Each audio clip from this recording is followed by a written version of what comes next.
దాని ప్రకారం పనిచేస్తుంది ప్రభుత్వం. మేడిగడ్డ అయినా లేదు. సో పుస్తకాలు చదువుకున్న వాళ్ళని సలహా అడిగినాము ఎట్లా రిపేర్ చేయాలనేది. దాని ప్రకారం అది రిపేర్ చేస్తాము.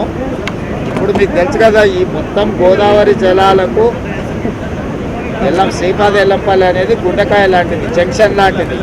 కాజీపేట రైల్వే జంక్షన్ ఎట్లనో ఆల్ ట్రైన్స్కి వచ్చేదానికి పోయేదానికి, మొత్తానికి గోదావరి జలాలకు మనకి శ్రీపాద ఎల్లంపల్లి అనేది ఒక పెద్ద జంక్షన్.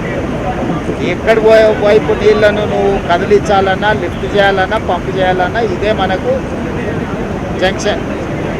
కాబట్టి స్ట్రాటజిక్ లొకేషన్లో కట్టిన ప్రాజెక్టు శ్రీపాద ఎల్లంపల్లి. దీని ప్రకారం ఖచ్చితంగా సాంకేతికంగా ఎట్లా సలహా తీసుకోవాలి, ఎట్లా పూర్తి చేయాలి, దాని ప్రకారం పనిచేస్తుంది ప్రభుత్వం. మేడిగడ్డ అయినా, అన్నారం అయినా, సుందీళ్ళు అయినా వాళ్ళు ఏంటంటే అతి తెలివితేటలతో మామ అల్లుడు ఏమనుకుంటారంటే ఒక ఆయన స్వాతిముత్యం అనుకుంటాడు, ఇంకొక ఆయన ఆనిముత్యం అనుకుంటాడు. మేడిగడ్డ నుంచి ఎత్తితే అన్నారంలో పోయాలి, అన్నారంలో ఎత్తితే సుందీలలో పోయాలి, అక్కడ నుంచి ఎత్తితే శ్రీపాద ఎల్లంపల్లికి పోయాలి. ఒకే రకమైన సాంకేతిక నైపుణ్యంతో ఉన్నట్టు అన్నిటికీ దాంట్లో ఉన్న సమస్య ఒకే రకమైన సమస్య. మీకు గుండెకాయ లాంటి అక్కడి నుంచి మేడిగడ్డ దగ్గర ఎత్తితే ఏడబోయాలి, అన్నారంలోనే కదా పోయాలి. ఆడెత్తితే ఏడబోయాలి, సుందీలలో పోయాలి, ఆడెత్తితే ఏడబోయాలి. మూడు ఒకే రకమైన సాంకేతిక నైపుణ్యంతో కట్టిరు. వాటికి నాలేదు.